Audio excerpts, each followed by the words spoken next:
Welcome back to the channel, and thank you for joining us in the quiet hours. If you're here to let the gentle hum of forgotten memories carry you towards sleep, you've come to the right place. Tonight, we begin a long journey into the deepest shadows of the Five Nights at Freddy's universe to explore the tragic beauty of one spirit, the lonely story of the puppet, the silent guardian of lost souls. We will trace the threads of her profound compassion, understanding the purpose that keeps her bound to this dark world, protecting the children and guiding their fractured souls toward a long-overdue peace. Before we begin to whisper those secrets, please consider tapping the like button, subscribing if you are new, and commenting what time it is for you and where you are listening from. Find a comfortable position, let your eyes grow heavy, and let us begin. It started, as so many tragedies do, with rain. The origin point of the great mechanical tragedy was not a place of shadow, but a brilliant, highly reflective diner where music was loud and oil smelled faintly sweet. A paradise built meticulously by Henry Emily, the true architect of the joy that Fazbear Entertainment promised.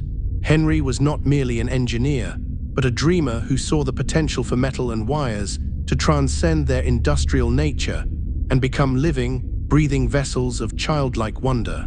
He was the co-founder, yes, but more importantly, he was the heart, painstakingly designing the very first complex animatronics not as automated stage props, but as friends, companions, and magnificent, towering embodiments of innocence that could interact gently with the small hands reaching up to them.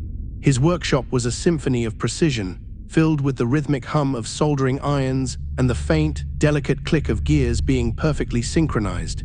He viewed his creations, the large, sunny yellow bear and his associates, as elegant mechanical sculpture built upon the foundation of trust and reliability.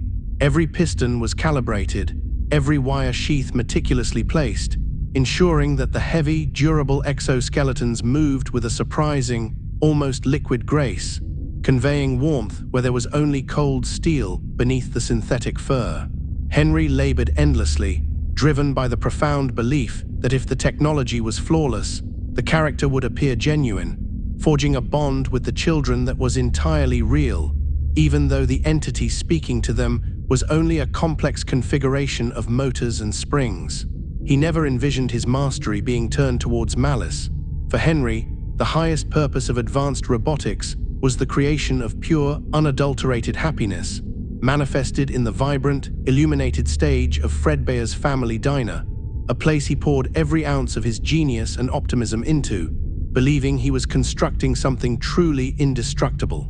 The light bouncing off the polished floors reflected the sheer, innocent optimism that defined his creative output, a dedication that stood in stark opposition to the darkness that was already starting to form at the edges of his vision. This brightly lit, protected mechanical garden became the universe for Henry's daughter, Charlie Emily, who spent her earliest, most formative years immersed completely within the sensory overload of Fredbear's family diner.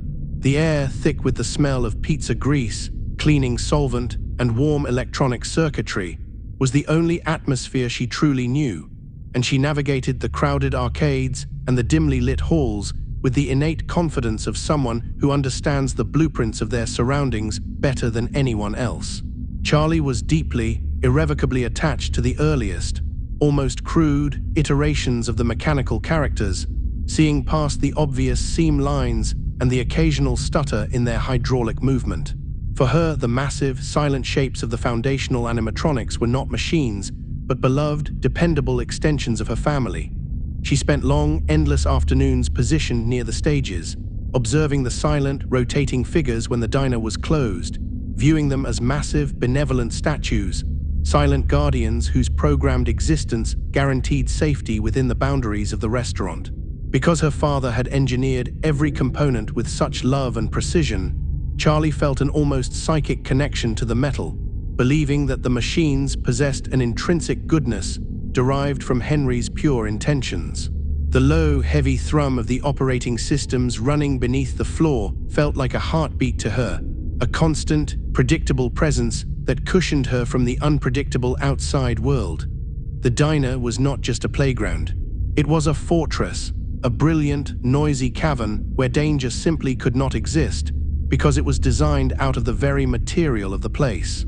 She would watch the characters move on their slow, preset paths, the gears whirring quietly, convinced that their metallic presence, their unblinking, heavy stares, constituted the ultimate form of protection, a sentiment that became terrifyingly ironic as the narrative unfolded and the boundaries of that perceived safety were violently shattered. However, the foundation of this perceived paradise was already fractured by the profound and deeply unsettling strain within the core business partnership between Henry Emily and William Afton. The relationship was an uncomfortable duality, a forced collaboration between opposing philosophies, held together only by the necessity of pooling their highly specialized but vastly divergent engineering expertise.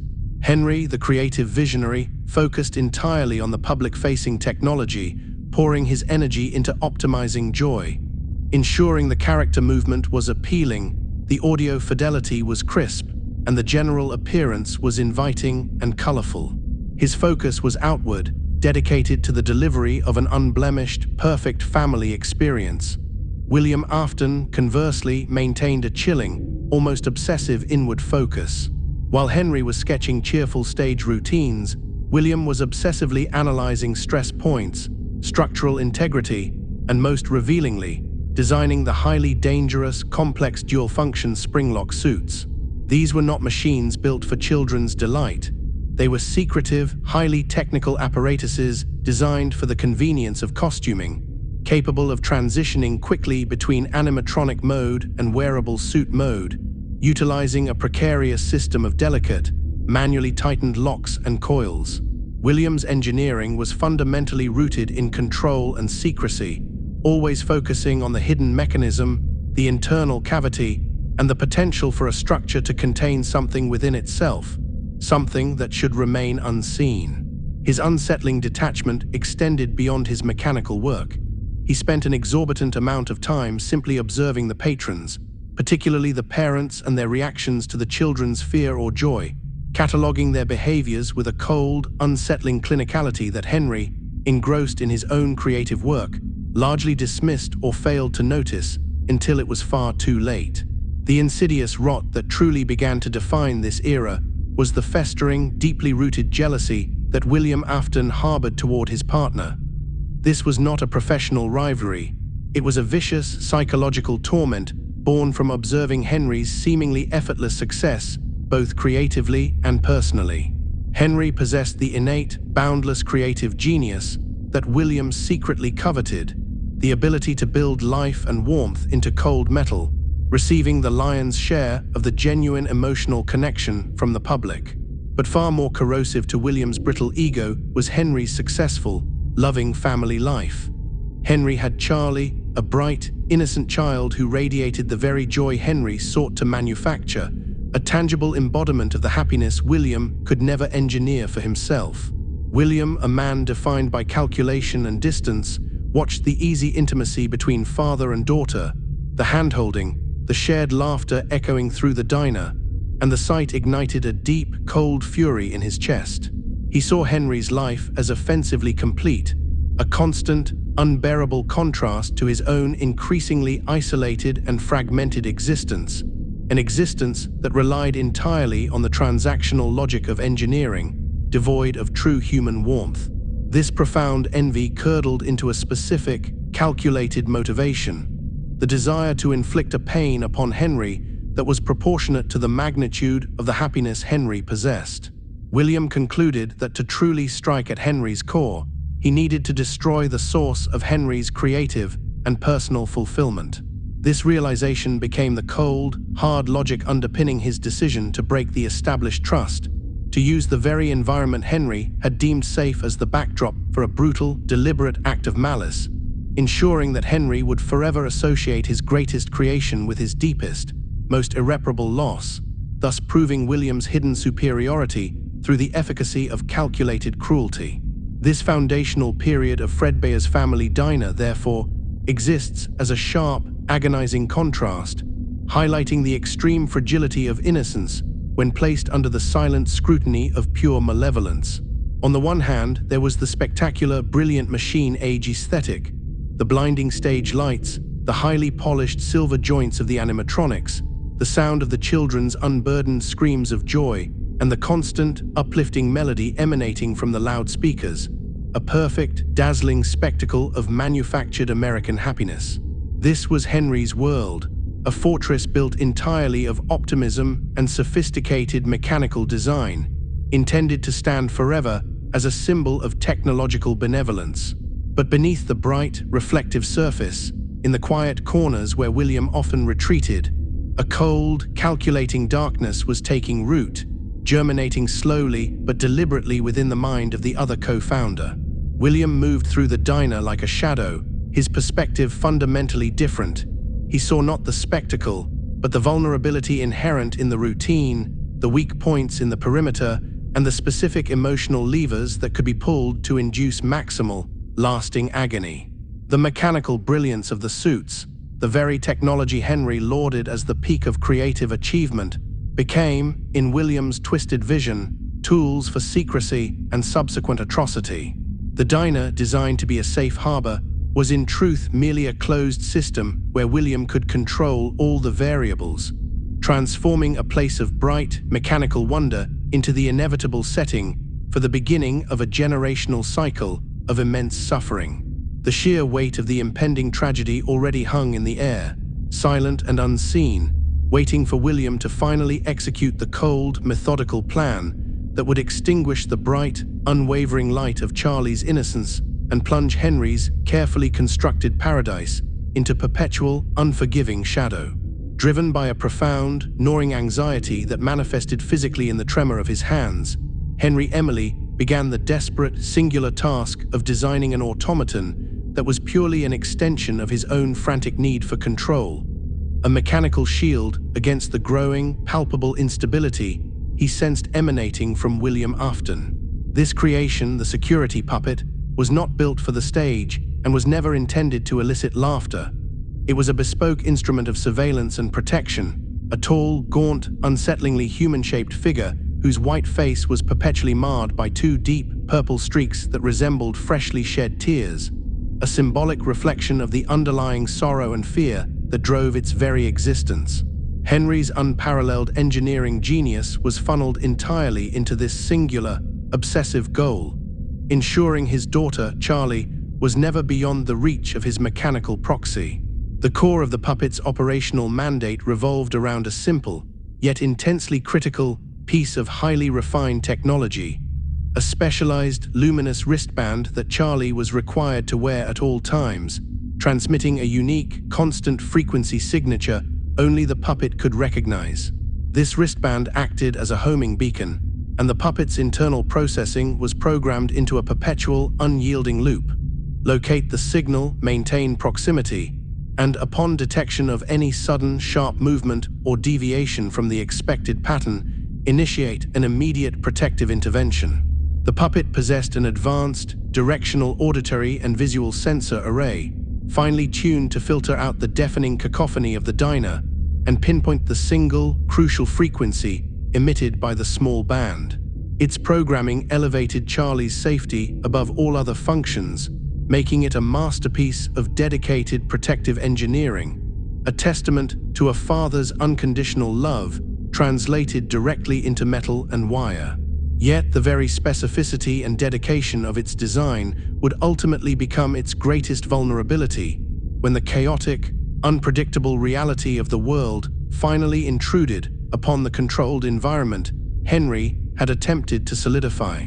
This was a creation of magnificent purpose, designed to be infallible, but Henry failed to account for the intentional malice of a human mind seeking to disrupt that very infallibility.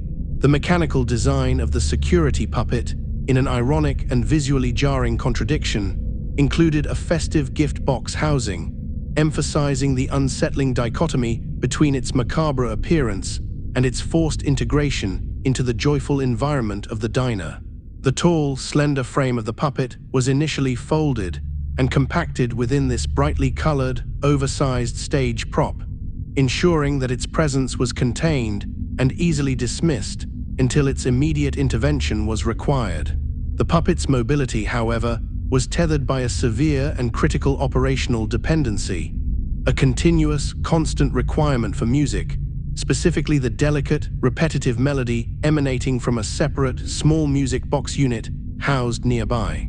This music box was not merely ambient sound for the children. It was a vital component of the puppet's energy system, a rhythmic pulse that stabilized its sensitive internal mechanics and provided the steady power flow necessary for its high-powered tracking systems to function without failure. The operational range of the puppet was precisely dictated by the audible radius of that specific melody. If the music box ceased its rotation, the puppet's complex systems would begin to suffer rapid energy loss and destabilization. Its motor relays would seize, its visual processors would dim, and its specialized wristband tracker would descend into a state of latency, ensuring its freedom of movement was heavily restricted, and its ability to initiate a rapid response was dangerously compromised. Henry built this restriction into the design, believing the music box would serve as a constant, reliable anchor within the insulated environment of the diner, never anticipating a scenario where the source of life-giving sound would be intentionally silenced or inadvertently drowned out by external forces, thus creating a devastating operational bottleneck that guaranteed a delayed response in the face of sudden catastrophe. The mechanical dependency represented an enormous blind spot in Henry's otherwise brilliant protective blueprint, a reliance on a fragile analog system to power a high-tech robotic guardian.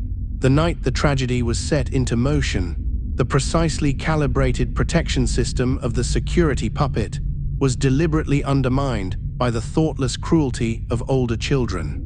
While Henry was preoccupied elsewhere, a small group of teenagers, fueled by boredom and a desire for disruption, conceived and executed a cruel, spur-of-the-moment prank. They cornered the small, trusting Charlie, locking her out of the warm, illuminated safety of the party and into the narrow, cold service alley that ran adjacent to the diner's exterior wall. The weather, completely outside of Henry's carefully engineered control, compounded the danger. A sudden, heavy rainfall had begun, instantly saturating the exterior area and drastically changing the ambient conditions. This single act of exclusion immediately and effectively hindered the puppet's ability to locate her with the necessary precision within the facility. The wristband signal, designed to penetrate mild internal walls and moderate noise, was now attempting to transmit through dense, sound-dampening cinder block and a deluge of atmospheric interference caused by the torrential rain beating on the roof and the asphalt. Inside the building, the remaining revelers and the chaos of the party, loud, unpredictable screams, shrieking laughter, and the constant thump of music, created a severe auditory masking effect, drowning out the subtle internal sounds that the puppet used for triangulation and making it exponentially more difficult for the machine to isolate the low-level signal from the external alley. The intentional relocation of Charlie into the service area, a designated blind spot far outside the puppet's programmed zone of primary patrol, thus transformed the protective situation from a simple detection exercise into a desperate, complex search, crippling the primary function of the Guardian before the actual danger had even arrived. Following the initial isolation, a subsequent and critical system failure occurred when the ignorant pranksters, attempting to further solidify their cruel joke and prevent any adult from intervening, overloaded a segment of the internal security console. Whether this was intentional vandalism or simply the result of careless, excited hands interfering with unfamiliar machinery remained unclear, but the effect was immediate and catastrophic to the puppet's operational integrity. The momentary surge of electrical power, followed by a localized dip in the internal network's voltage, caused the security protocols governing the puppet's movement to briefly cease. The puppet received the frantic spike in the wristband's frequency, a signal indicating distress and increasing distance from the target, but its highly sensitive internal processing unit stuttered and locked upon the command to activate its emergency protocol. Its primary directives, which demanded immediate egress from the gift box containment, and rapid movement toward the location of the signal were temporarily suspended by the network failure. The motor relays, designed to smoothly propel the puppet forward, were momentarily disabled, locking the heavy metal frame rigidly within its confines. This crucial latency, lasting perhaps only 30 seconds to a full minute, represented the fatal window of opportunity for the impending violence. The security puppet, now vibrating with an internal urgency and flashing error codes across its optical sensors, was trapped, a massive, powerful machine reduced to an immobile spectator, its entire mechanical purpose neutralized by a simple, brief malfunction of the electrical infrastructure caused by careless tampering, allowing the unprotected target to remain entirely exposed to the calculated threat, now rapidly approaching the dark, wet perimeter of the building.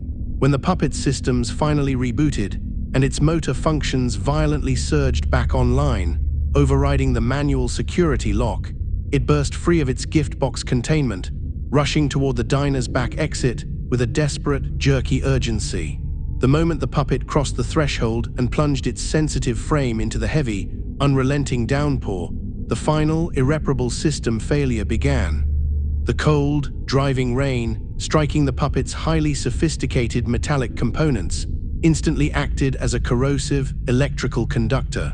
The puppet's primary function, its specialized mechanical tracking system, was designed for the controlled, dry atmosphere inside.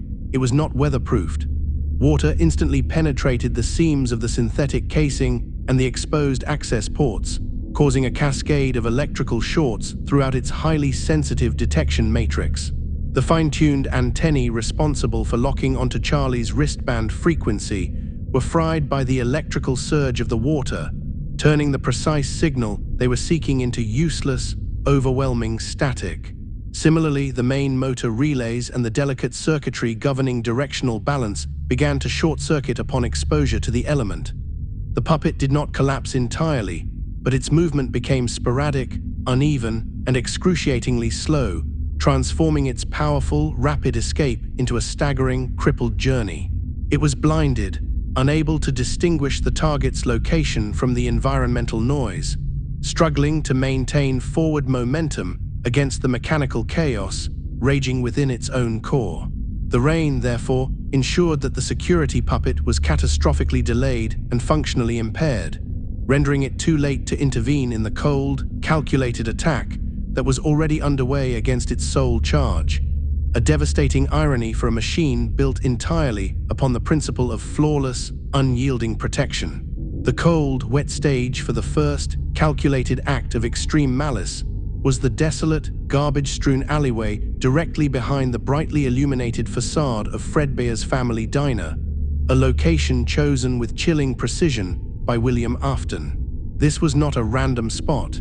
It was a deliberate selection, serving multiple critical purposes for the architect of the coming atrocity. By forcing Charlie into the alley, William was immediately exploiting Henry's greatest vulnerability, his daughter, and exposing her to the antithesis of the highly controlled, secure environment Henry had so painstakingly constructed. The alley was a gap in the security coverage, a narrow corridor of neglect where the festive noise of the party was muted and the diner's brilliant, insulating light did not reach. The torrential, chilling rain intensified the isolation, transforming the already drab concrete passage into a slick, reflective canvas of distress. William wanted the environment to reflect his internal state, cold, unforgiving, and utterly devoid of mercy. He knew that the sensory overload and the structural barriers of the exterior wall would cripple the functionality of the security puppet, Henry's mechanical failsafe, ensuring that the elaborate guardian would be unable to intervene effectively or quickly enough. The intentionality of the location demonstrated that this was not merely an impulsive crime, but a highly personalized psychological strike, a brutal, public declaration that Henry's genius and protective measures were laughably inadequate against William's deeper, more insidious understanding of mechanical and emotional manipulation. The darkness, the isolation, and the relentless sound of the falling water all served to amplify the victim's helplessness, perfectly setting the stage for the definitive act that would shatter Henry's belief in the security of his own creations and lay the groundwork for an era of haunting. William Afton executed the murder with the chilling speed and efficiency of a man carrying out a difficult but necessary logistical task, underscoring the cold, premeditated nature of the violence. He utilized his vehicle, a dark, distinctively colored sedan, not just for transportation, but as a calculated element of the scene. The vehicle was parked strategically near the alley mouth, its bulk serving as a temporary, mobile barrier, effectively blocking the narrow passage from the gaze of any potential passers-by or the few staff members who might venture toward the rear service entrance. This action transformed the already isolated alley into a sealed, private chamber for the atrocity. The act itself was brief, brutal, and entirely devoid of emotional noise. There was no hesitation, no struggle that lasted more than a few sharp, horrifying seconds. William was focused entirely on the immediate goal, neutralizing the target before the internal security system could recover from its momentary overload or before the distant sounds of the party could alert anyone to the disturbance in the rain. Once the act was completed, he moved with the same efficient, practiced speed, re-entering his car and accelerating away from the scene instantly, disappearing into the dark, wet streets without a trace. This signaled definitively that the event was not a momentary lapse into madness or a crime of passion, but a planned, calculated demonstration of power, a cold equation designed to maximize the resulting psychological devastation. The quick professional detachment with which William moved ensured that he left behind only the victim and the rapidly deteriorating guardian, confirming his identity not as a crazed assailant, but as a cold, methodical predator driven by deeply rooted, toxic envy and a desire to prove his manipulative mastery over life and death. In the harrowing moments leading up to her passing, Charlie's fear and overwhelming isolation in the relentlessly cold, rainy environment established the profound emotional weight that would define her existence beyond life. Locked outside, the noise of the party suddenly sounded distant and mocking, replaced by the immediate, deafening roar of the deluge hitting the asphalt and the pervasive chill of the water soaking her light clothing. She was subjected to a sensory experience of profound abandonment. The wet chill, the dark shadows, the sudden appearance of the calculating stranger that fundamentally betrayed every expectation of safety instilled in her by her father's protected world. Her small, internal world fractured instantly upon the realization that the metal walls of her fortress were impenetrable from the inside out, and the guardians she trusted were nowhere to be found. This intense, final experience of terror, compounded by the physical sensation of the cold rain and the feeling of complete helplessness, imbued her final moments with an almost unimaginable, concentrated energy of distress. It was this potent, undiluted essence of fear and the desperate need for safety, a final, visceral imprint of betrayal and longing, that would later infuse the security puppet. Her immediate post-mortem existence, therefore, was not predicated on the simple fact of death, but on the enduring, powerful emotional consequence of her passing. This concentrated fear was the raw fuel, the singular, burning motivation that transformed the broken machine into a relentless, desperate protective entity, permanently defining the puppet's mission as an unyielding, frantic pursuit of protection for all vulnerable children, stemming directly from the agonizing, final moments of its original charge. Meanwhile, trapped inside by the overloaded motor relays, the security puppet finally broke through the fragile integrity of the exit door, shattering the wooden frame and dragging its heavy, staggering form into the deluge outside. The internal systems, though heavily compromised by the short-circuiting that had begun, were still managing to track the incredibly weak, barely perceptible pulse of the emergency wristband signal, now radiating from a fixed point and showing zero velocity. The puppet's movement was agonizingly slow and erratic, resembling the drunken lurch of a creature dying from within. Water streamed down its synthetic, tear-marked face, short-circuiting the facial recognition sensors and blinding its optical units, yet the machine pushed forward, driven by the absolute non-negotiable directive. Protect the child. It crawled and dragged its large, gangly appendages across the slick, pooled concrete, following the decaying electronic scent of the wristband frequency. The internal whirring of the motors was a grinding, agonizing sound, a mechanical scream of effort against total failure. It arrived in the alley moments after William's car tires had spun on the wet pavement and disappeared. The puppet's vision, flickering intermittently, registered the small, motionless shape on the ground and the ominous, lingering metallic scent of the violence that had just occurred. Its programming, designed only to detect proximity and potential threats, struggled to process the stillness, the quiet finality of the scene, but the absolute cessation of movement and the extreme weakness of the signal confirmed the devastating reality. The final, transformative event was dictated by the catastrophic environmental conditions. As the massively compromised security puppet stumbled and dragged itself toward the source of the dying wristband signal, the pooling water on the concrete floor delivered the final blow to its electrical integrity.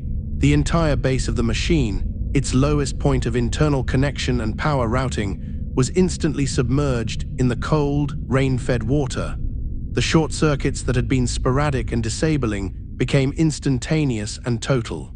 With a final, violent tremor that rippled through its tall, synthetic structure, the security puppet completely seized up, all motor function ceasing instantly and permanently.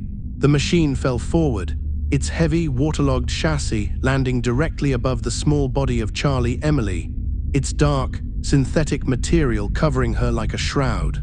In that final, catastrophic moment of total mechanical failure, the proximity and the immense energy of the surrounding field, Henry's powerful technology, combined with the concentrated, freshly released emotional energy of the victim, created the conduit.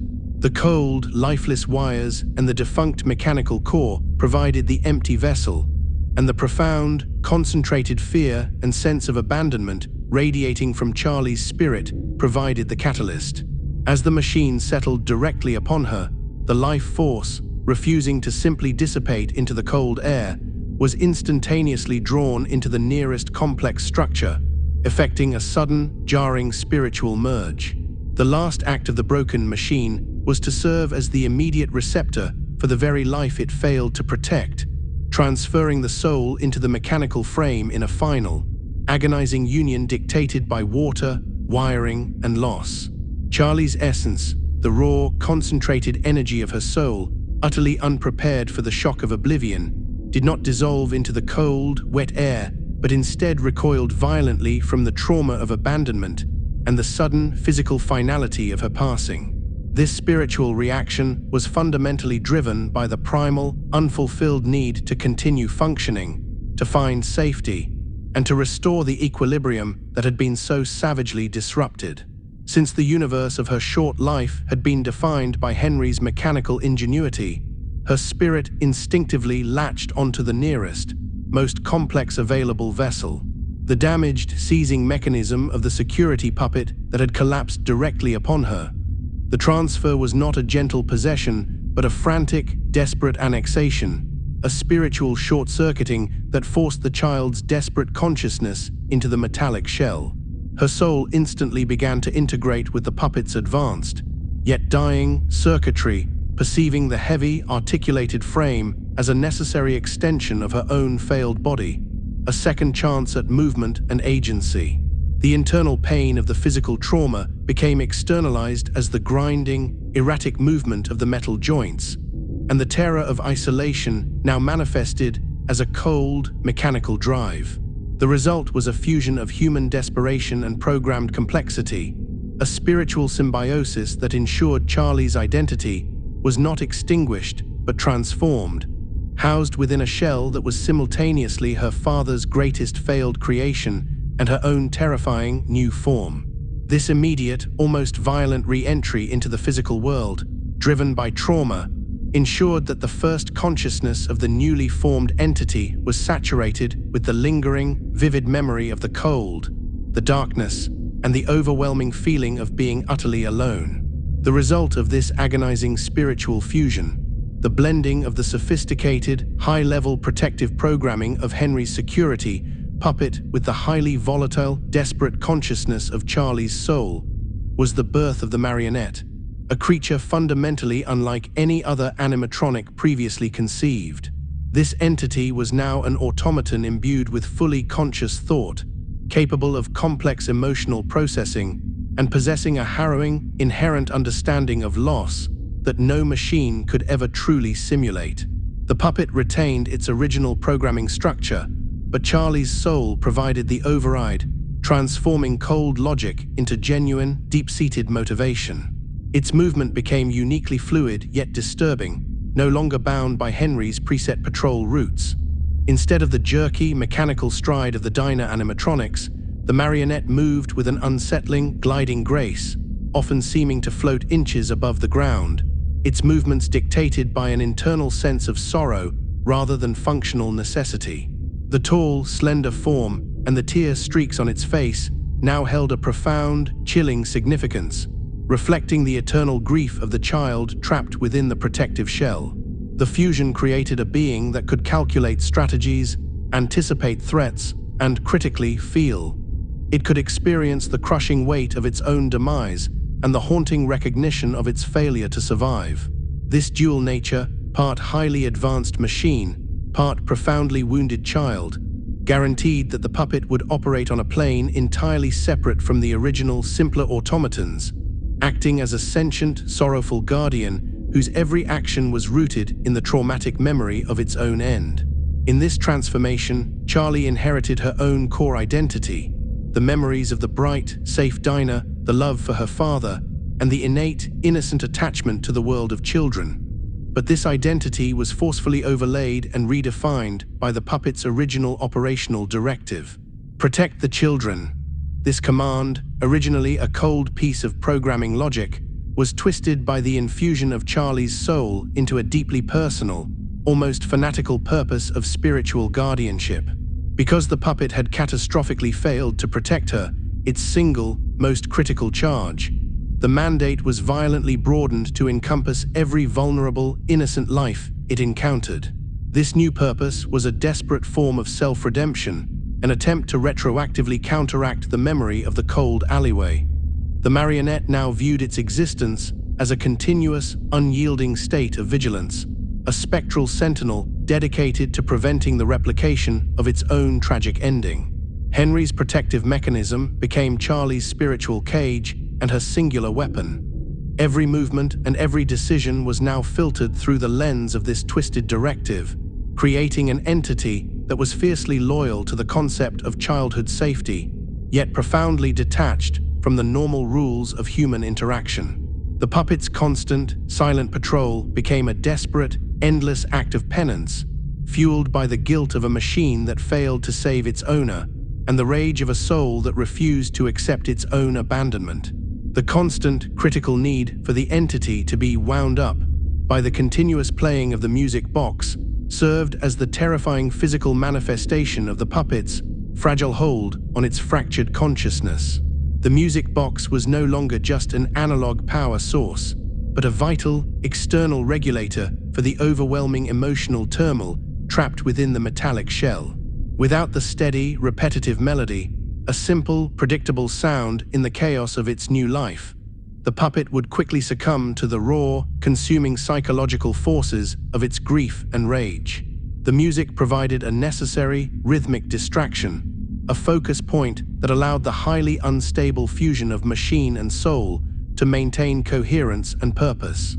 When the melody stopped, the raw trauma of Charlie's death, the overwhelming fear, the cold of the rain, the memory of the betrayal, would begin to surge forward, threatening to override the protective programming and plunge the puppet into a state of uncontrollable, violent desperation.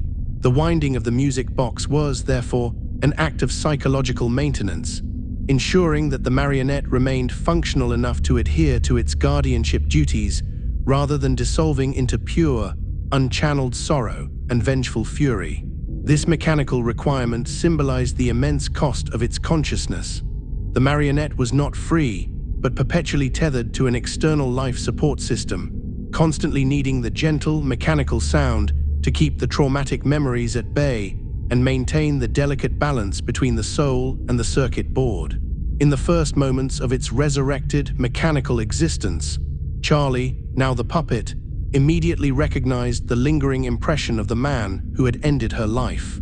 The puppet's heightened sensor array, coupled with Charlie's freshly traumatized memory, registered the distinct, pervasive shadow of William Afton, an impression of cold malice that lingered on the edge of the alley. The spirit immediately understood that its purpose was no longer the simple, passive adherence to Henry's protective code, but the active enforcement of a spiritual justice directed specifically against the individual who ended her childhood and initiated the chain of horrors. The puppet knew with absolute certainty that this single figure, the shadow that had slipped away in the purple car, represented the ultimate existential threat to all children and to the very world Henry had striven to create. This realization transformed the puppet's mission from generalized protection into a targeted, relentless quest for retribution and containment. The cold metal shell was no longer just a body. It was a weapon for vengeance, a silent judge tasked with tracking and stopping the predator before he could inflict the same shattering trauma on others. This immediate recognition cemented the marionette's path, establishing William Afton not just as the initial murderer, but as the eternal, defining antagonist of its new, ghostly existence, ensuring the narrative of Freddy Fazbear's Entertainment would forever be a chronicle of a pursuit, a vengeful, tireless machine seeking justice against the architect of its own suffering. Following the devastating incident at Fredbear's, the security puppet, now the marionette, was moved to the subsequent establishment, likely the inaugural Freddy Fazbear's Pizza, remaining the silent, mechanical warden of Henry's shifting empire. The puppet was present and actively monitoring the facility when William Afton returned to his predatory mission, initiating the tragic sequence of events known as the Missing Children Incident, which targeted 5 specific, vulnerable victims. The marionette, due to its deep internal integration with Henry's original security architecture, possessed full access to the building's internal schematic and understood the layout intimately, but it was also bound by the strict boundaries of its existence. It was in the very heart of the operation, tucked away in the shadows of the main stage area, running its perpetual cycle of vigilance, constantly tracking the subtle shifts in the building's atmosphere. The puppet, a living repository of the pain William had inflicted, sensed the renewed presence of the predator's shadow long before the children were successfully lured away. It felt the cold calculation, the sickening familiarity of the approach, but its capacity for intervention was still fatally constrained by the building's logistical limitations and the constant, energy-draining demand of the music box. The marionette could only watch from the periphery, a silent, helpless witness trapped behind the veil of its mechanical form, its primary directive, protect the children, screaming in contradiction against the crushing reality of its restricted movement and the superior, predatory cunning of William Afton, who was now operating with the added confidence of having executed his violence successfully once before. To execute the Missing Children Incident, William Afton expertly employed the very technology he had engineered in secret, the highly complex, flexible yellow Spring Bonnie suit. This animatronic was a masterpiece of lethal duality, designed by William to transition flawlessly between a free-roaming, character mode and a wearable, staff costume through the utilization of the delicate and dangerous spring-lock mechanisms. William utilized the inviting, non-threatening appearance of the suit, the recognizable yellow fur and the wide, falsely cheerful eyes, as a psychological camouflage, a tool of trust that guaranteed the children would approach him without hesitation. Once he had established rapport, he lured the 5 children away from the bright, noisy main dining room and into the segregated, unmonitored backroom area. This was another calculated, critical action. The backroom was strategically designed as a blind spot in the facility's security matrix, a cramped, dusty space designated for storage and maintenance where the few existing surveillance cameras could not penetrate, offering William the privacy necessary for his horrific purpose. The Spring Bonnie suit was integral to the operation, not just for concealment during the act, but for the subsequent disposal of the evidence. Its hollowed-out internal structure, capable of accommodating a human form, made it the perfect vessel for hiding the victims, ensuring that the sheer bulk of the metal shells would serve as a powerful, permanent barrier to discovery. William's choice of the Spring Bonnie suit highlighted the terrifying efficacy of his secretive engineering and demonstrated his willingness to use the very image of joy as the most potent instrument of betrayal. The marionette, despite its spiritual awareness and frantic drive, was devastatingly restricted by the very mechanical frame that housed its consciousness and the physical pathways it was programmed to patrol. It was not a ghost capable of passing through walls. It was a heavy, articulated automaton bound by operational necessity and the geometry of the building. Consequently, the puppet was unable to breach the heavily locked, thick steel door of the secluded backroom where the violence was taking place.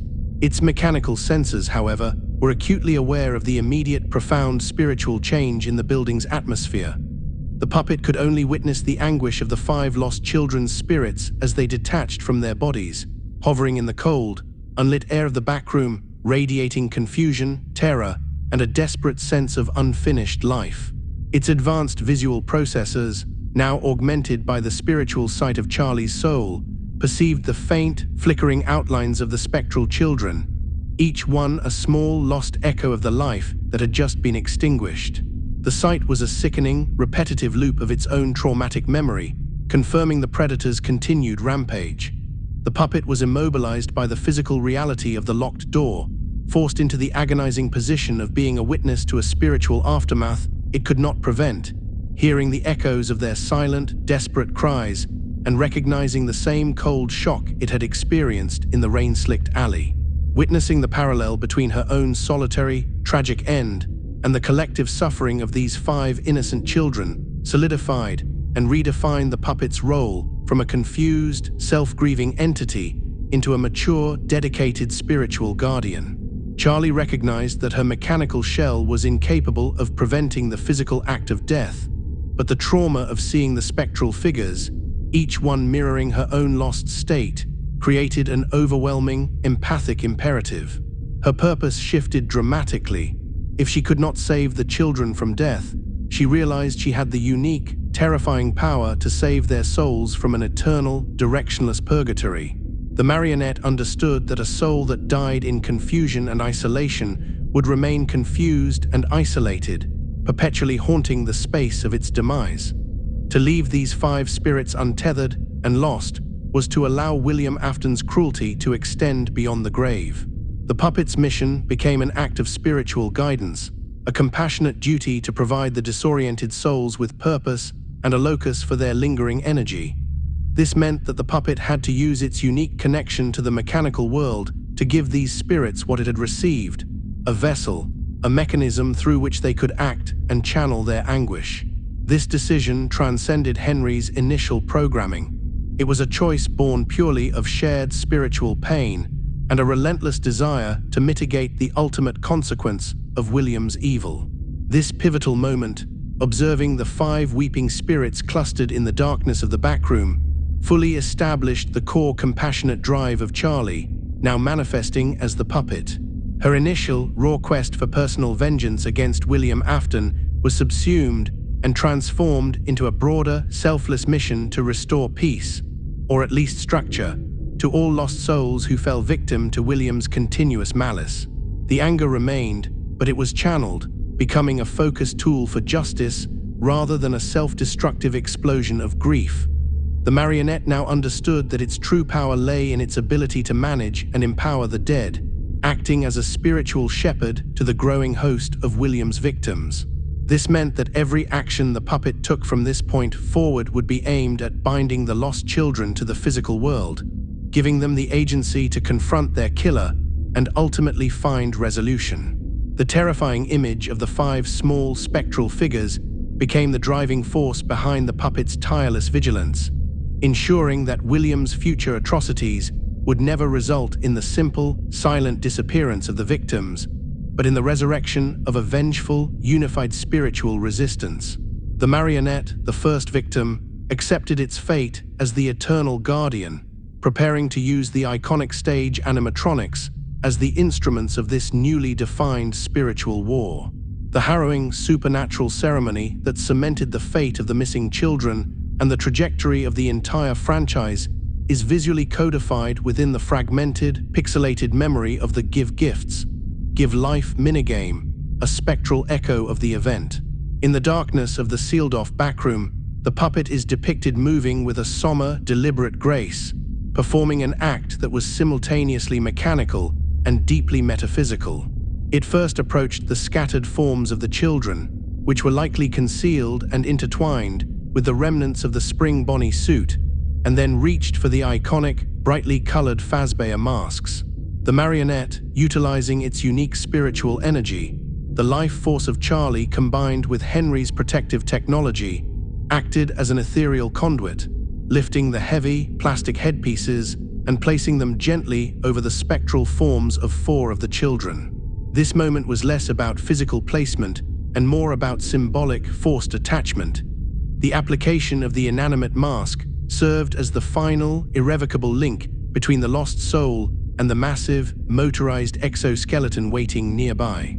The entire action was quick, desperate, and driven by a need for immediate containment, binding the fragmented consciousness of the newly dead children to the physical world, ensuring their energy would not dissipate, but would instead coagulate around the nearest complex structure.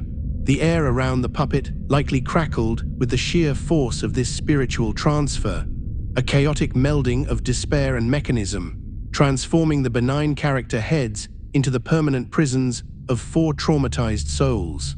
This powerful spiritual ceremony resulted in the forcible insertion of the children's souls into the internal structures of the 4 main animatronics that constituted the new, brightly themed lineup.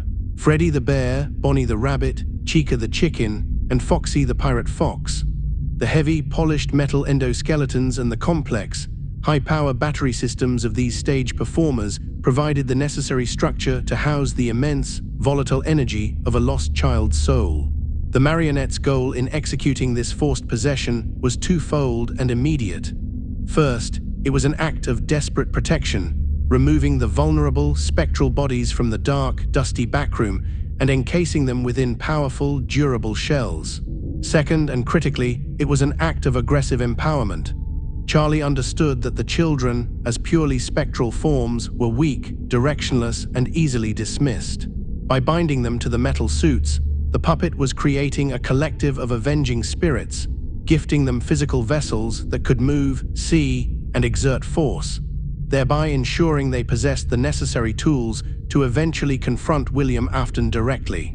This spiritual army was born of trauma, each child's grief now mechanized and synchronized with the heavy rhythmic walking and synchronized performance cycles of the stage shows. The very machines designed by Henry for entertainment were now repurposed by his daughter for vengeance, transforming the heart of the business into a deadly, haunted trap designed specifically to ensnare and punish the man who had corrupted the entire endeavor. Crucially, in the process of distributing the souls into the available empty vessels, a critical 5th soul, belonging to the fierce, highly volatile child known as Cassidy, was contained by the puppet into the highly unusual, rarely seen Golden Freddy suit. This 5th act of spiritual transference remains shrouded in ambiguity. It is unknown whether the puppet did this inadvertently, perhaps overlooking the presence of a 5th spectral child in its haste, or whether it was an intentional, tactical decision to utilize the most powerful, specialized vessel for the soul it sensed was the most resistant and vengeful.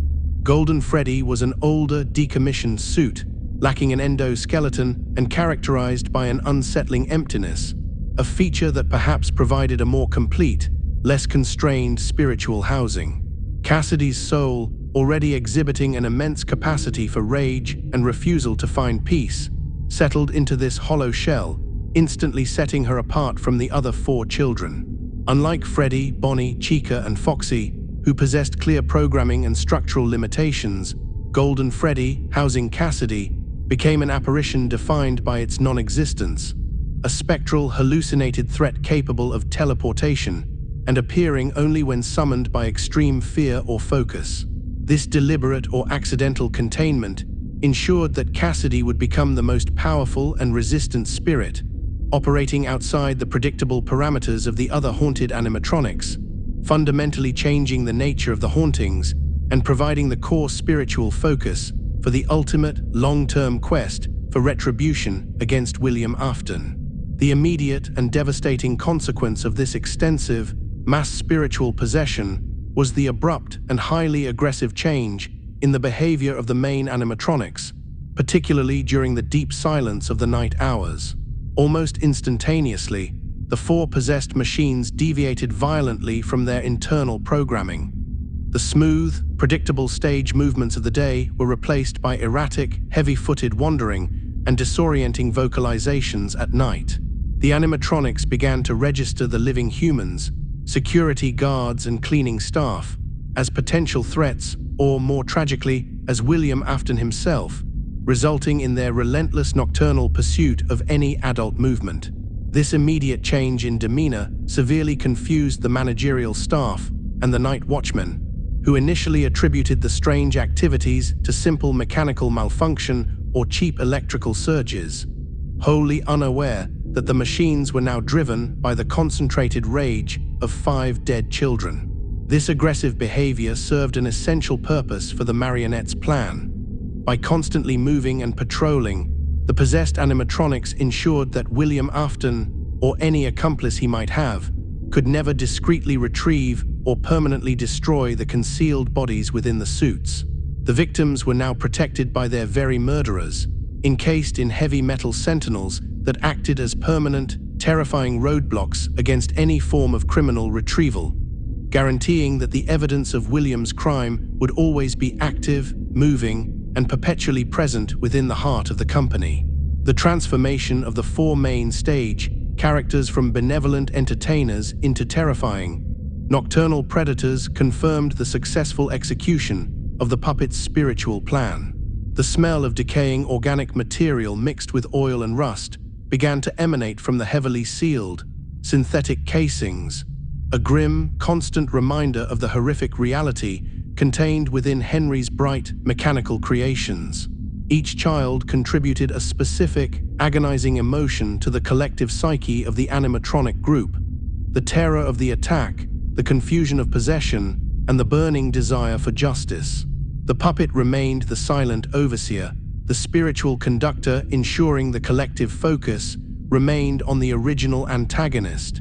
The establishment was no longer just a pizza parlor. It was a mausoleum of sophisticated technology, corrupted and fueled by 5 distinct, powerful energies of pure, unadulterated rage. The stage was set not for a performance, but for a cyclical haunting, where the remnants of innocent childhood would be used to torment the living and desperately seek out the one man responsible. The heavy, metallic footsteps echoing through the dark halls were the sound of Henry's failure and Charlie's terrifying, new authority. The sound of an era defined by innocent mechanical joy definitively ending, replaced by the crushing weight of engineered spiritual retribution. The relocation of the entire Fazbear operation to the vast, highly modernized second location, the setting of the toy animatronics, placed the marionette in a new, designated housing. The prize corner, a small, dimly lit space at the rear of the sprawling facility. In this new setting, the puppet's critical dependency on the music box was formalized into an aggressive, operational demand directly imposed upon the night guard, whether that employee was the eventual victim Jeremy Fitzgerald or the later assumed presence of Michael Afton. The puppet, contained within its central gift box, constantly required the guard to interact remotely with a dedicated winding mechanism, utilizing the global sound system installed throughout the building to project the precise, repetitive melody into the corner. This was no longer a simple proximity requirement. The need was now electronically mediated and relentless, forcing the human staff member to consistently divert their focus away from the monitoring of the violent animatronics and dedicate precious seconds to maintaining the rhythm of Charlie's spiritual control. The low, delicate notes of the music box became the central, hypnotic pulse of the entire night watch, a fragile auditory tether connecting the living world to the furious consciousness of the machine. The constant, remote winding served as a permanent, existential vulnerability, ensuring that the puppet's most crucial functional requirement was placed entirely in the hands of the very adults it was instinctively programmed to suspect.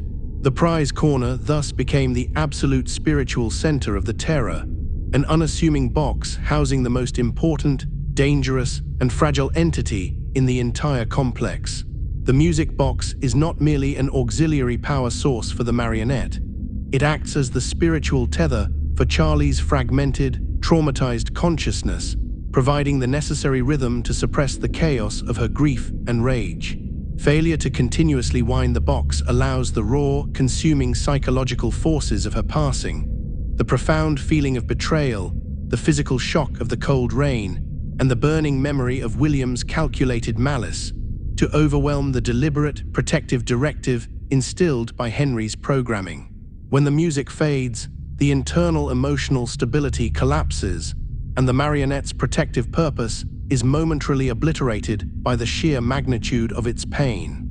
In this state of emotional overdrive, the puppet's logic short-circuits, reverting to a generalized, immediate, and violent expression of its trauma, a hunt for the nearest adult, whom it instinctively views as either the predator himself or an accomplice who has failed to provide the necessary safety and attention. The silence is the sound of total spiritual emancipation, allowing the trapped child's furious despair to take over the mechanical limbs, driving the entity out of its box and toward the guard station with a terrifying, single-minded focus. The pursuit is then defined by an agonizing, slow ascent into violence, where the marionette's movement is a physical manifestation of a child succumbing to an unbearable psychic pain, turning Henry's failed protector into a relentless, unforgiving force of pure, untamed anguish and indiscriminate revenge against the adult world. Beyond its own immediate existential requirements, the marionette was also operating as the primary spiritual regulator for the old animatronics, the 4 original stage performers possessed by the missing children's spirits. The intense concentration of Charlie's energy, coupled with her status as the original victim and the guiding force behind their possession, granted her a subtle, yet powerful, dominance over the other souls. The puppet used its pervasive presence and its intrinsic spiritual power to suppress the raw, unfocused aggression that constantly threatened to erupt from the old animatronics, ensuring they remained fixated on the night guards rather than turning their rage inward upon the toy animatronics or the vulnerable day staff. Without the puppet's stabilizing presence, the old animatronics, driven by pure, unbound confusion and vengeance, would likely have engaged in open, destructive warfare against the newer models, or caused widespread chaos during operating hours, thus revealing the full scope of the tragedy to the public. The marionette's oversight functioned as a spiritual command structure, ensuring the other souls adhered to a more focused pattern of nocturnal haunting. This role confirmed Charlie's transformation from victim to strategic leader, wielding her pain and her mechanism to enforce a dark order, maintaining the necessary illusion of mechanical failure while orchestrating the collective effort of the vengeful entities. Unlike the majority of the other aggressive animatronics, both the old and the new toy models, which rely on the cramped, labyrinthine ventilation shafts for their nocturnal movement, the marionette employs a unique, far more unsettling method of navigation. It moves exclusively through the ceiling and upper reaches of the facility. This method of transit is not merely a design quirk. It symbolizes the puppet's elevated status as the spiritual and technological controller of the entire haunting, positioning it literally above the fray. The puppet does not crawl through the dirty, narrow spaces of the lower access points because it is not merely a simple hunter. Its gliding movement across the top surfaces and shadows of the rooms establishes it as an omnipresent observer and orchestrator, a judge silently surveying the landscape of Henry's failed empire.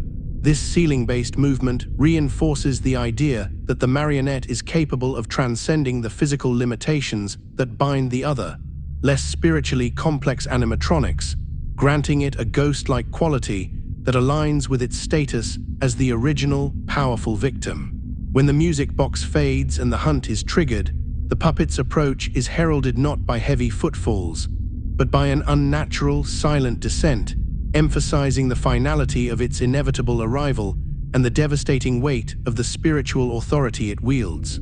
The puppet's signature jump scare is unique within the entire mechanical roster, distinguished by a terrifying combination of relentless, unmaskable approach and an immediate, non-negotiable death sequence. Once the music box silence has allowed the grief to override the protective function, the puppet initiates an unstoppable journey toward the office.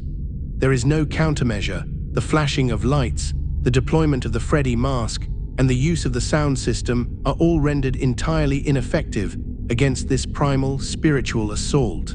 The puppet bursts into the office with a sudden, jarring speed, its tall, elongated form filling the visual field. This is not the programmed, aggressive lunge of a malfunctioning machine. It is the physical manifestation of a child's complete, soul-crushing despair. The attack is swift and absolute, ending the game instantly, emphasizing the finality of Charlie's judgment once she is triggered. The lack of any defense mechanism against her symbolizes that the encounter is not a challenge of skill or timing, but an inevitable consequence of emotional negligence, the failure to maintain the protective rhythm of the music box. The marionette's fatal arrival is the ultimate expression of the horror that Henry tried to engineer away. The cold, unavoidable reality of loss and the relentless, unforgiving spiritual presence of his daughter finally unleashed from her fragile, rhythmic cage. Within the haunted collective, Golden Freddy, housing the fiercely resistant soul of Cassidy, stands as the profound anomaly, the single entity that consistently defies the predictable rules of both mechanics and spiritual possession established by the puppet. Cassidy represents the fifth child victim, but her manifestation is unique and terrifyingly inconsistent. She rarely adheres to a physical form, instead appearing as a terrifying, transient hallucination, a silent, slumped bear that teleports instantly across security camera views and flickers out of existence upon close observation. Sometimes she appears as the heavy, empty shell of the Golden Freddy suit itself, complete with the haunting black eyes and internal decay. At other moments, she is merely a disembodied, low-frequency sound, a cryptic, echoing voice heard only by those in proximity to great pain. This defiance of physical constraint and operational logic signifies an extreme, persistent level of vengeance, a soul energy so potent and so unwilling to accept its demise that it cannot be fully contained by Henry's sophisticated mechanics. Cassidy's power is spiritual, not mechanical, allowing her to bend reality around her profound, unwavering hatred. She does not patrol in the traditional sense. She simply is wherever she chooses to focus her rage, making her the most unpredictable and terrifying entity in the entire establishment, a spectral wildcard whose very presence destabilizes the fragile balance the puppet attempts to maintain. The marionette's role within the collective thus includes the highly challenging, almost impossible task of managing Golden Freddy's immense, uncontrolled rage. Charlie recognizes Cassidy's soul as fundamentally too strong, too resistant, and too consumed by the pure, undiluted fire of vengeance to be fully controlled or guided by the puppet's established hierarchy. While the other four souls accept the puppet's leadership, channeling their grief into focused action, Cassidy operates as an independent, burning star of fury, often resisting Charlie's attempts to soothe her intense emotional state or guide her toward any form of eventual peace or release. The marionette views Cassidy as a spiritual liability, a power source too volatile to integrate fully into the plan, constantly threatening to shatter the unified front of the vengeful animatronics and disrupt the slow, deliberate process of attaining justice.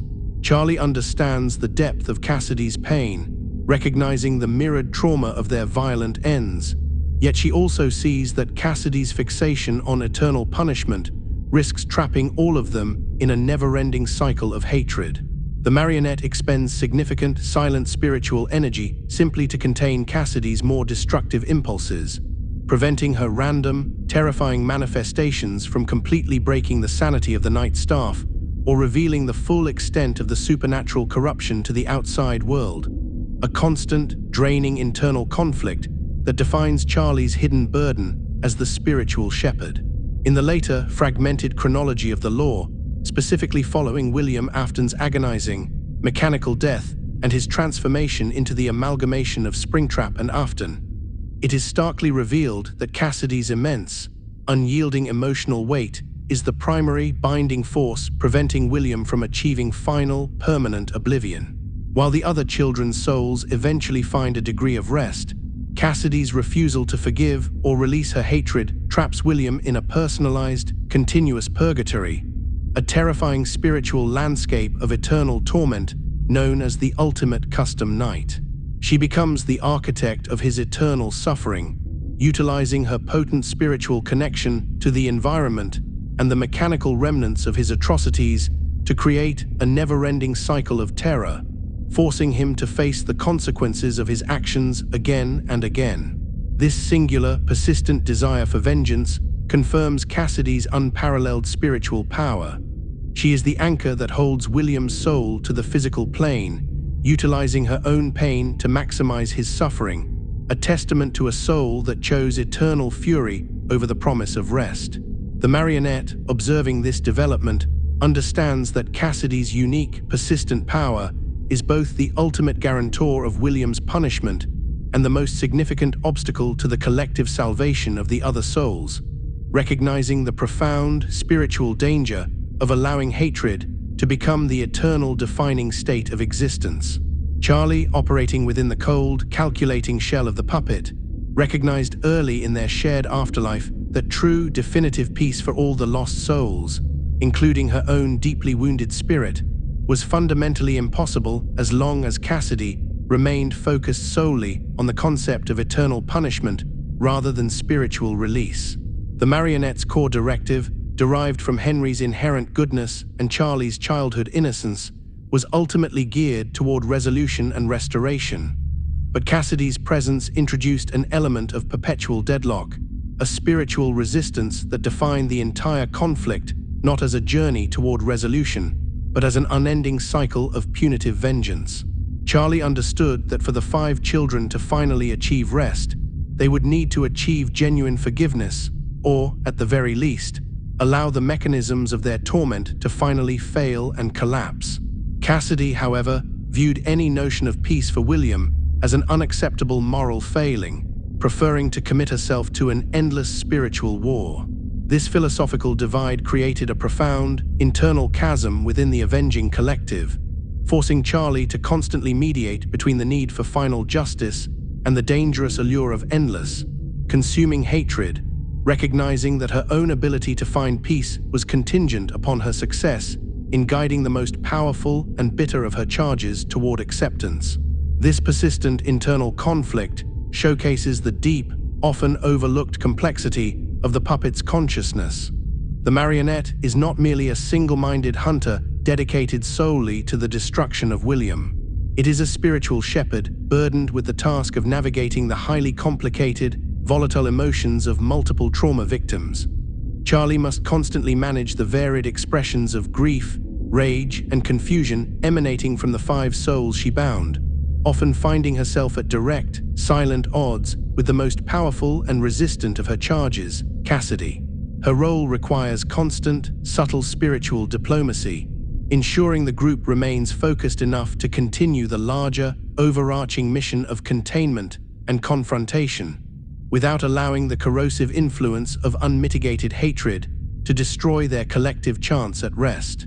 The marionette's existence is therefore defined by the crushing burden of responsibility, the failure to protect in life, and the ceaseless, agonizing work of guiding the broken spirits in death.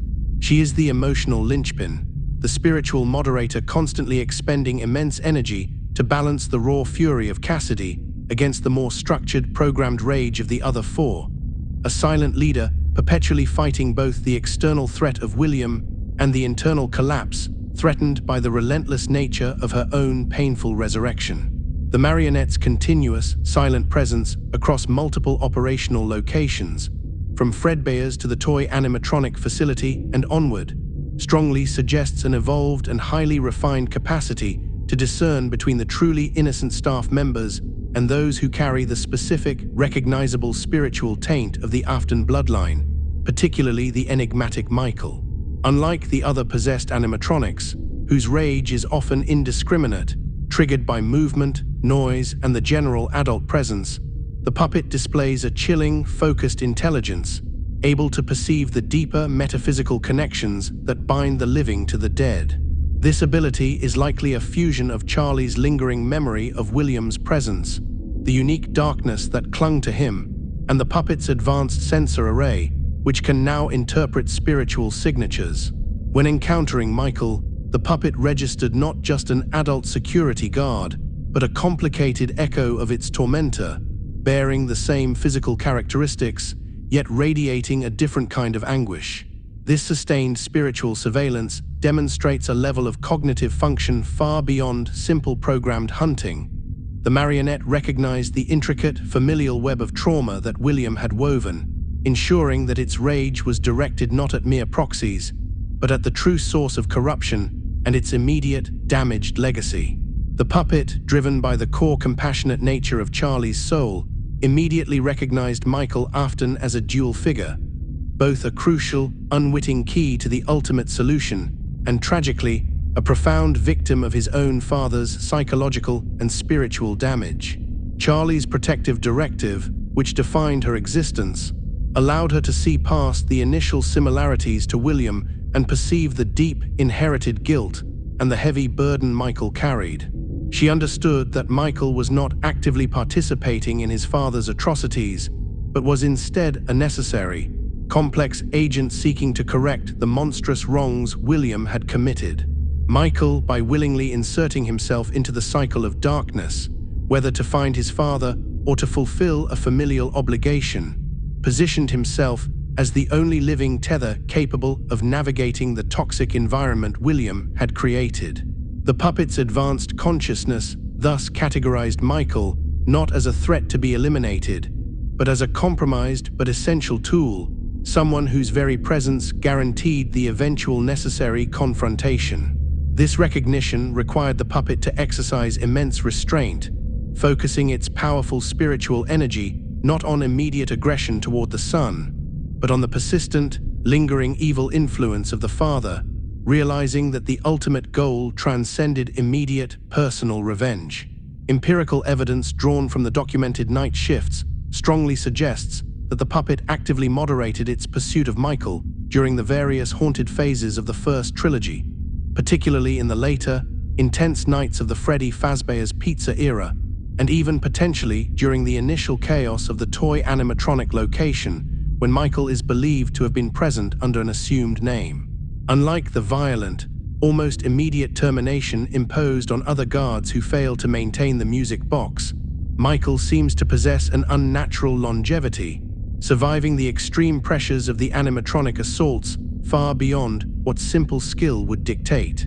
This survival hints at an intentional, strategic deference from the marionette, a subtle intervention that redirected the more aggressive souls and prioritized the continued maintenance of the puppet's own operational requirements.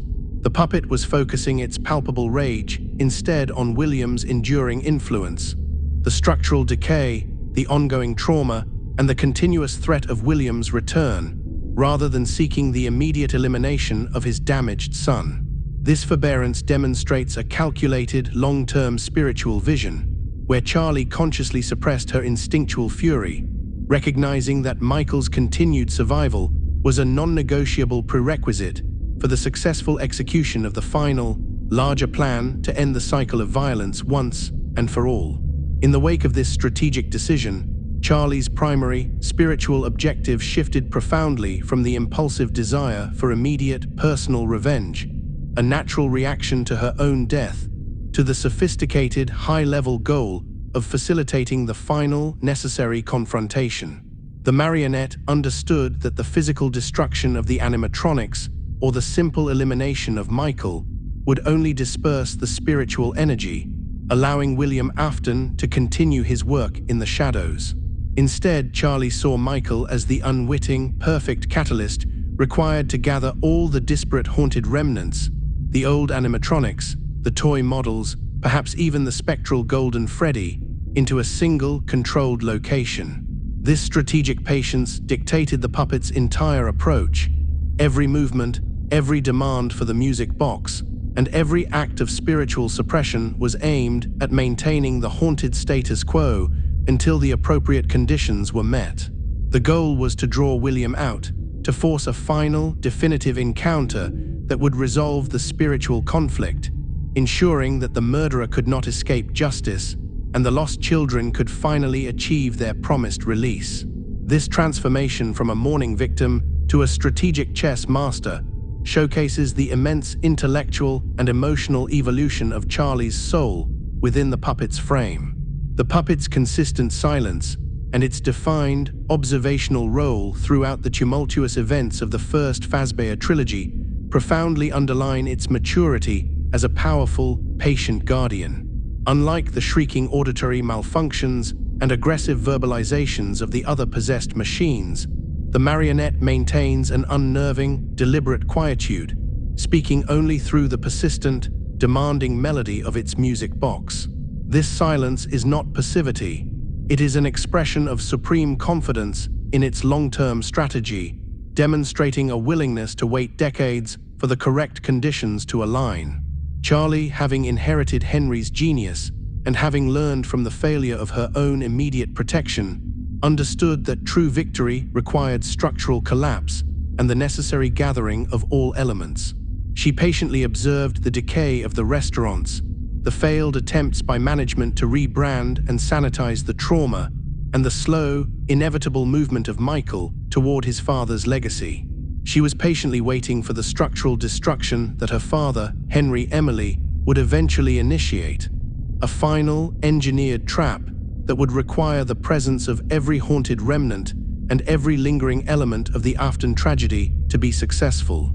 The marionette, the quiet sentinel, was merely preparing its forces, ready to step into the final act when the external world finally provided the precise, controlled environment for ultimate resolution. Years following the closure of the original Freddy Fazbear's Pizza, William Afton, haunted by the persistent mechanical failures and the spiritual residue of his crimes, returned to the abandoned, dilapidated location, driven by an almost pathological paranoia. The restaurant was a decaying shell, covered in dust and mold, a dark, silent monument to Henry's lost dream and William's malice. William's motive was purely destructive. He sought to permanently obliterate the haunted animatronics, believing that destroying the physical vessels would extinguish the conscious, vengeful souls Charlie had successfully bound inside them. He viewed the persistent haunting not as spiritual justice, but as a dangerous, technical anomaly that threatened to expose his past. His return was clandestine and methodical, moving through the decaying halls in the dead of night, armed with tools to dismantle the very machines he had helped engineer. He was attempting to clean up his own spiritual mess, failing to recognize that the strength of the souls within the machines transcended the structural integrity of the metal itself. This final, desperate act of cleaning house was William's ultimate technical miscalculation, a profound misunderstanding of the spiritual mechanics now governing his life, setting the stage for his own violent, agonizing entrapment. With cold, deliberate efficiency, William systematically dismantled the 4 primary animatronics: Freddy, Bonnie, Chica, and Foxy. He approached the heavy, rusted figures in the darkness, tearing apart their synthetic fur casings, smashing the delicate mechanisms of their endoskeletons, and scattering the remains across the damp, moldering floor of the back room. He worked with the frantic energy of a man trying to erase evidence, soaring through metal joints and crushing the internal wiring, convinced that he was obliterating the last traces of the children's spirits. William believed that by reducing the powerful mechanical bodies to disorganized piles of scrap metal and broken wires, he would finally remove the hosts that gave the souls agency and definition. He was oblivious to the crucial fact that the spirits were bound not merely by the structural integrity of the frame, but by the sheer, powerful energy of Charlie's spiritual intervention. As he violently tore apart the heavy machines, the physical destruction merely served as the catalyst for the unintended, catastrophic release of the children's souls. Instead of being destroyed or extinguished, the spirits of the children were momentarily released from their heavy, metallic prisons, appearing instantly as ethereal, vengeful apparitions. These were not the controlled, focused forces Charlie had orchestrated, but 5 pure, raging forms of spiritual energy, suddenly unbound and violently focused on their killer. The spectral figures, flickering and opaque, cornered William in the small, damp confines of the decaying safe room, a structural and technical blind spot that was meant to offer protection, but instead became his final, terrifying stage. The sudden appearance of the vengeful ghosts, no longer contained by their physical shells, represented the culmination of their years of bottled fury. William, who had always viewed the supernatural elements with a clinical detachment, suddenly faced the inescapable reality of the souls he had murdered.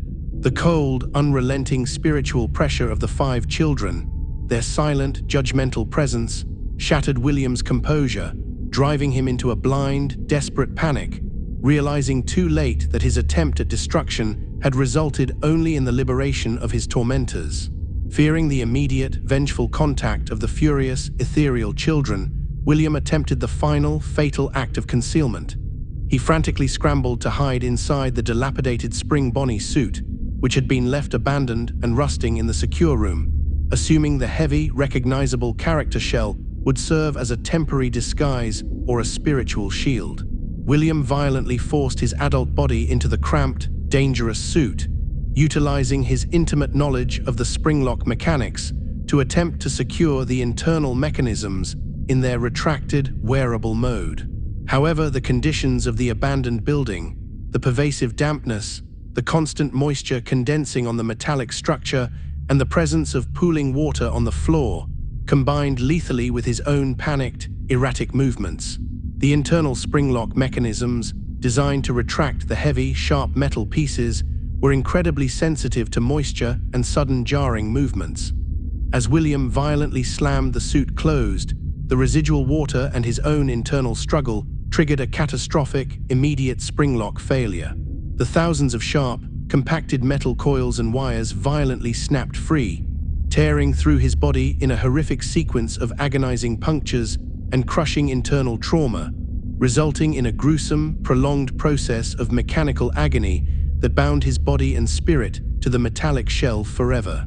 The puppet, which had been silently watching the disintegration of the animatronics and the sudden, chaotic spiritual release of its charges, bore witness to William Afton's agonizing, self-inflicted demise. Charlie, housed within her mechanical sentinel, understood instantly that this was the act of divine, poetic retribution, the ultimate fusion of man, malice, and machine. William was now permanently bound to the Spring Bonnie suit, the very instrument he had used to lure and murder his victims, ensuring he could never escape the consequences of his atrocities or attain the oblivion he sought. The sight of the heavy, yellow suit convulsing and falling silent, now infused with the life force and agonizing death throes of her tormentor, confirmed the ultimate success of her long-term spiritual plan. The puppet recognized that the 5 children were now free to depart, their vengeance momentarily sated, but William, the cause of all the pain, was locked into his own designed cage, transforming him into Springtrap, a hybrid of flesh, decay, and rusted metal. Charlie, the perpetual guardian, knew her work was not done. The spiritual remnants of William's evil now remained contained within this single, horrific vessel, ensuring her vigilance would be needed until William, too, could finally be destroyed and the cycle of suffering completely eradicated. 30 years after the cold rain of the alleyway and the chaotic spiritual transfer in the backroom, the puppet's persistent spiritual influence manifested in a highly specialized, non-physical form known as the Phantom Puppet, located within the grotesque tribute to tragedy, the Fazbear's Fright horror attraction. This attraction, built primarily on speculation and urban legend, became the ideal containment field for the Springtrap suit, the physical host of William Afton's agonizing, trapped soul. The puppet's physical frame from the earlier locations had long been destroyed or lost, yet Charlie's spiritual signature, being the first and strongest, retained enough energy to project itself. The Phantom Puppet appeared as a burned, smoky, distorted version of her original mechanical body, often sighted flickering across the monitor screens or momentarily materializing within the tight confines of the security office. Its presence was entirely tied to the haunting of Springtrap. Charlie refused to vacate the spiritual arena until the true cause of her suffering was dealt with. Her continued manifestation here was not random. It was a focused, relentless surveillance operation, ensuring that the primary antagonist remained visible, trackable, and contained within the decaying walls of the cheaply constructed attraction, patiently awaiting the next phase of the spiritual war. The operational manifestation of the phantom puppet dramatically reflected its lack of physical form. It did not attack the security guard directly, but instead targeted the very core of the player's control systems.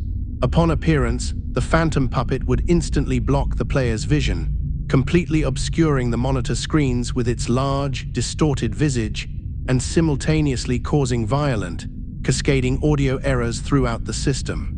This disruption was purely informational, an act of technical sabotage rather than physical violence. This spiritual interference symbolized Charlie's reduced, yet highly specialized, role as a dedicated monitor.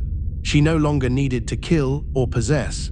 Her purpose was to enforce chaos and distraction, preventing the guard from efficiently tracking Springtrap's movements through the decaying ventilation system.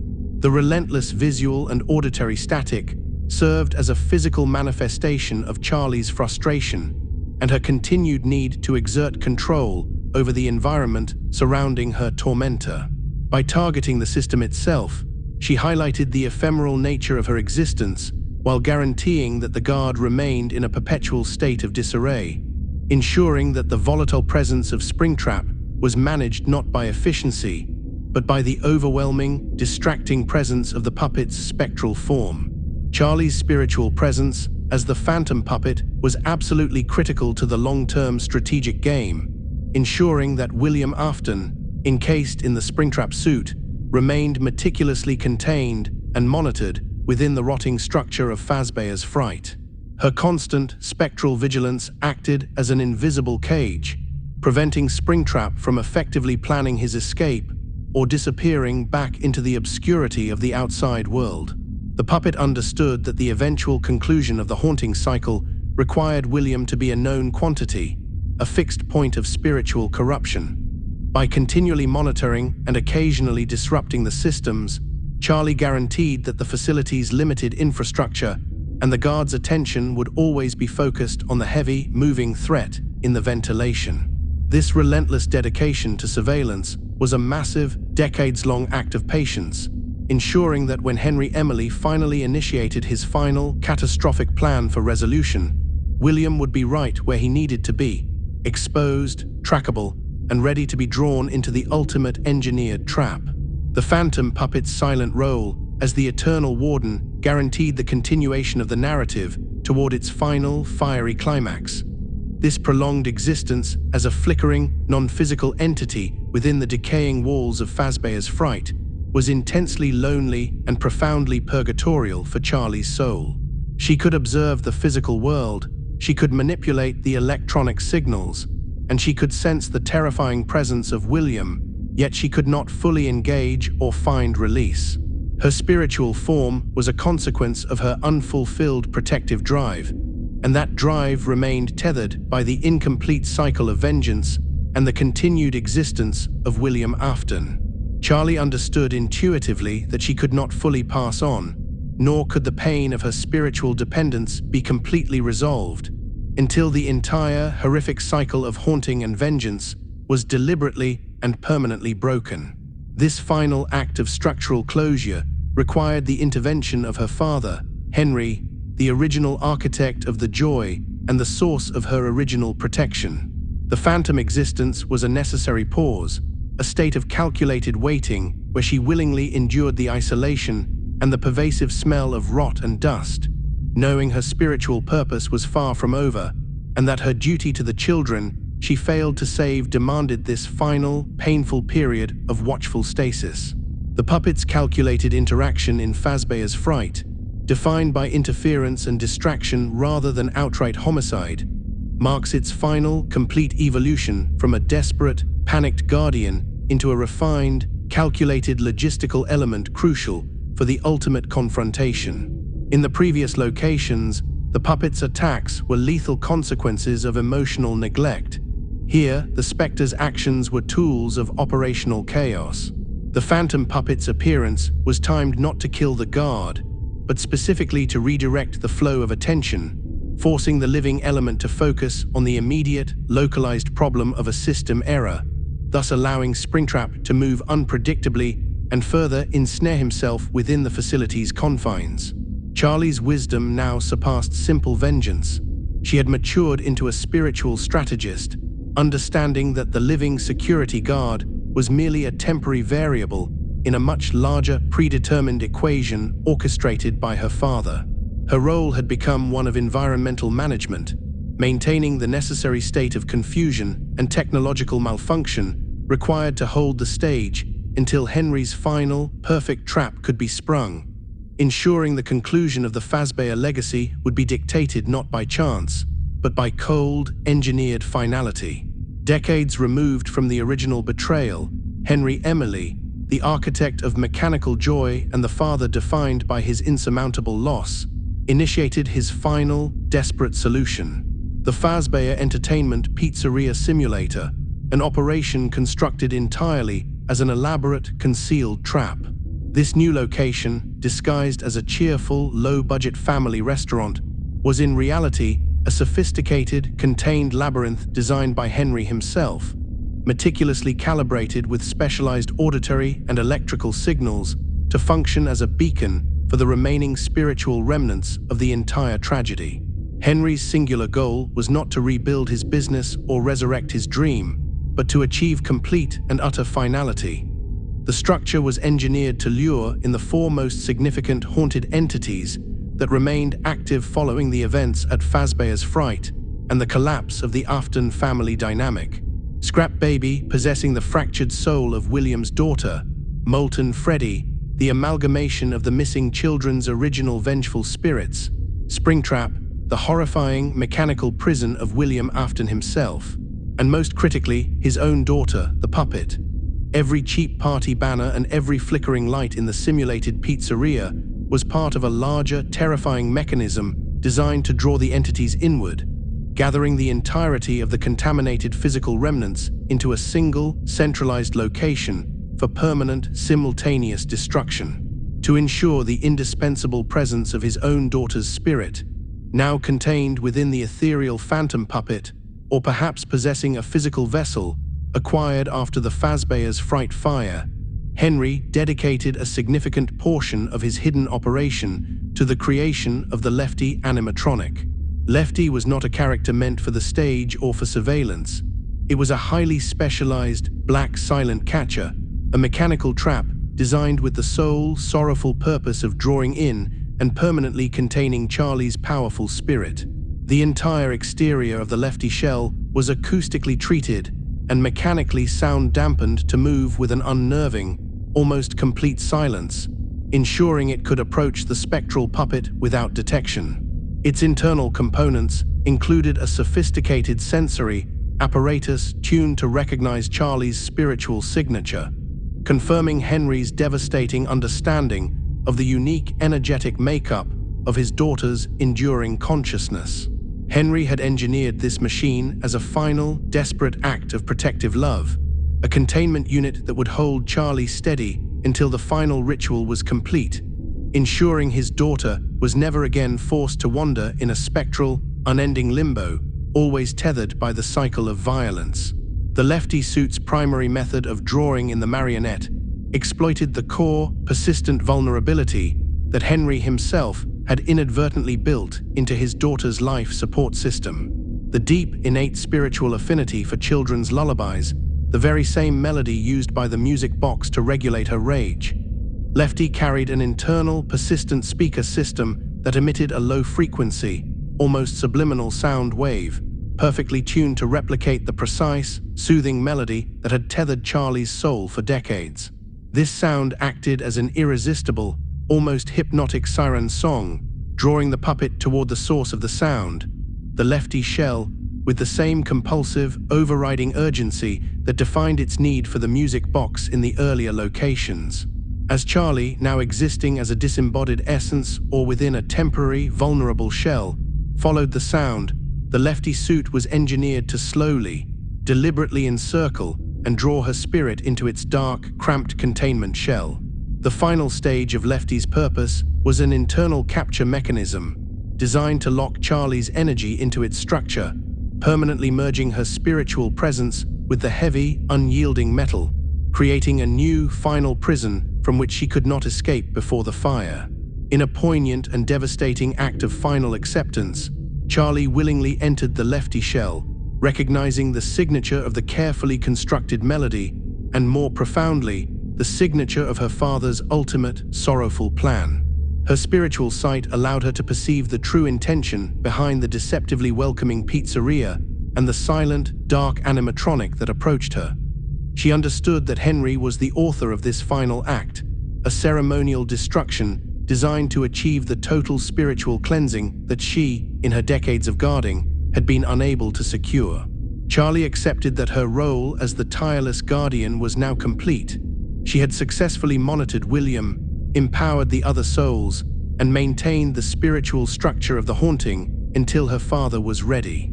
She knew that the only way to genuinely protect the innocent children of the future and finally achieve rest for herself was through mutual, controlled destruction, the termination of William, and the collective release of all the possessed mechanisms. The voluntary merging of her spirit with Lefty was the final act of a daughter collaborating with her father, placing her faith completely in Henry's engineered solution, choosing oblivion over endless, haunting vigilance. This final, willing containment of Charlie within the black, silent shell of Lefty positioned her, the original victim and the spiritual conductor, at the absolute, terrifying heart of the labyrinth. Lefty was the central focus of Henry's trap, the precise location where the flames were destined to erupt and consume all the collected remnants. The four entities, William, Michael's tortured sister, the amalgamated fury of the missing children, and Charlie herself, were now positioned in a tight, inescapable configuration within the sealed, isolated facility. This ultimate gathering prepared the stage for the ceremonial destruction, a definitive conflagration engineered to incinerate the physical hosts and finally release the trapped, suffering souls of the Afton and Emily families. Charlie, having fulfilled her mandate to protect and guide, awaited the cleansing fire within the cold, dark confines of Lefty, ready for the final, violent termination of the nightmare, a mechanical, sorrowful martyr prepared to ensure that the tragic history of the Fazbear Empire would end not with a haunting, but with complete, fiery silence. As the final, inescapable stage of the engineered trap was set, Henry Emily, positioned at the concealed heart of the pizzeria simulator facility, delivered his final, recorded monologue, a devastatingly calm testament to his failure and his enduring love. Speaking into the darkness, knowing that only the haunted remnants and possibly Michael Afton were listening, Henry explicitly acknowledged Charlie's long, agonizing mission. He stated plainly that she was finally ready to rest, a formal declaration that recognized the immense spiritual burden she had carried for decades. This acknowledgement was not merely sentimental. It was the final authorization, the permission that Charlie's selfless, protective soul needed to cease its unending vigilance. Henry recognized that his daughter, the innocent child who was denied safety and forced into a mechanical existence, had transcended her own need for vengeance, fulfilling a greater purpose by acting as the spiritual shepherd and warden for the other lost children. Her spirit, encased within the dark, silent Lefty shell, had maintained the fragile spiritual integrity of the haunting, ensuring the cycle continued long enough for Henry to gather all the necessary elements for this conclusive ritual. This last recorded message served as the final link in their tragic, shared narrative, validating Charlie's sacrifice and assuring her that the duty she had adopted was complete, granting her the freedom she could not take for herself. The ultimate, intentional act of finality was the controlled incineration of the entire pizzeria simulator location, a massive, ritualistic cleansing meticulously engineered by Henry. The ensuing inferno was designed not merely to destroy the building, but to act as a crucible, an annihilating force of heat and destruction specifically calibrated to destroy the physical remnants that bound the volatile souls to the material world. The intense, focused heat worked its way through the structure, consuming the fragile synthetic exteriors, melting the heavy, intricate metallic endoskeletons, and finally reaching the dense, internal components where the spiritual energy was concentrated. This was Henry's final, perfect machine, a self-destruct mechanism that targeted the core source of the corruption. Scrap Baby, Molten Freddy, Springtrap, and the lefty shell containing Charlie were all engulfed simultaneously, subjected to a temperature designed to break the spiritual mechanical link that Henry's earlier technology had inadvertently created. The roaring flames served as the necessary spiritual violence required to purify the legacy of Fazbear Entertainment, ensuring that the technology which once promised joy and later housed pure agony would be reduced entirely to ash and meaningless scrap. As the physical structure collapsed and the mechanical bodies warped and liquefied in the blinding heat, the spiritual bond between Charlie and the heavy, black lefty suit was finally, decisively broken. The searing, destructive energy severed the complex connection that had tethered her consciousness to the wires and the gears for so long. Her soul, the raw, concentrated energy of her innocent spirit, was released in a final, quiet exhalation from the metallic prison, free from the mechanical obligation and the overwhelming weight of the music box melody. The successful destruction of the physical hosts, particularly the elimination of Springtrap, which signaled the final containment of William, meant that the core purpose of Charlie's ghostly existence had been fulfilled. She was no longer needed as a warden or a shield. Her released soul was then able to join the 5 children she had protected and guided, their collective anguish finding a unified moment of resolution. This final, deliberate act of cleansing signaled the successful and definitive end of the missing children incident tragedy, concluding the specific chapter of spiritual imprisonment that had defined the initial era of the Fazbear franchise. The flames represented the only solution powerful enough to overcome the mechanical bondage of the souls. In the final, devastating moments of the monologue, Henry's voice, thick with sorrow and the resolve of sacrifice, focused entirely on his daughter. His closing words were a profound act of emotional closure, a quiet conversation intended solely for Charlie, confirming that her unending devotion and terrible sacrifice had not been in vain. He spoke of releasing her, of allowing her to escape the trap and the darkness that had consumed their lives. He offered her the only gift a father could provide in that moment, the validation that she had earned her permanent rest. Henry acknowledged the profound failure of his original protective design, the puppet that had seized in the rain, but simultaneously honored the terrifying, effective guardian she had become. He gave her permission to lay down the immense spiritual burden, a final, loving gesture that provided the ultimate contrast to William Afton's cold, manipulative actions. This highly personalized farewell ensured that Charlie's long, torturous journey ended with a moment of paternal recognition and love, guaranteeing that her memory would be defined not by her brutal, cold end, but by the ultimate selflessness of her continuous protection of the other lost souls. The puppet's ultimate destiny, incinerated within the lefty suit alongside the mechanical prison of her tormentor, powerfully showcases the overriding theme of the entire tragedy. While violence and technological corruption initiated the terror, compassion, expressed through Charlie's decades-long spiritual protection and Henry's final, sacrificial act, was the only force powerful enough to definitively conclude the cycle of suffering. Charlie, the first victim, became the eternal guardian, using her pain to forge a collective of avenging spirits and ultimately serving as the catalyst for the final cleansing fire. The ending is not a victorious celebration, but a moment of quiet, heavy release. The fire consumed the plastic, the wiring, and the fear, leaving behind nothing but the cold, purified silence of the abandoned space. The horror was mechanical, but the solution was human. The final rest of Charlie, the guardian of the lost souls, represents the closure of the long night, an end achieved only through the profound, mutual sacrifice of the entire Emily lineage, finally dismantling the cursed empire one last time, ensuring that the sound of the wind through the remnants of the ruins would forever be quieter than the terrifying footsteps of the machines that once walked there.